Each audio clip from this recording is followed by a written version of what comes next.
હું ચુડેલ છું, હું તને લેવા આવી છું. અંદર વી આવો પેલા.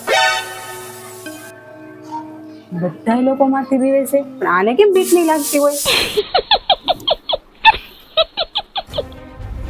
હું છેલ્લા 1 વર્ષથી ચુડેલ છું, બધા લોકો માંથી બીવે છે, પણ તને કેમ બીક નથી લાગતી? મેડમ, તમે તો છેલ્લા 1 વર્ષથી સુડેલ છો. મને 10 વર્ષનો અનુભવ છે સુડેલ હારે રહેવાનો. મતલબ એમ કે મારા લગ્નને 10 વર્ષ થઈ ગયા છે. તમને વિશ્વાસ નહીં આવતો હોય ને તો જુઓ. એટલે સાંભળજો, આપણા ઘરે મહેમાન આવ્યા છે. મહેમાન હાટુ 1 કપ ચા. હું રાતે 1 વાગે મહેમાન માટે ચા બનાવવા નવરી નથી. તમે જાતે જ બનાવી નાખો અને મારા માટે પણ 1 કપ બનાવજો.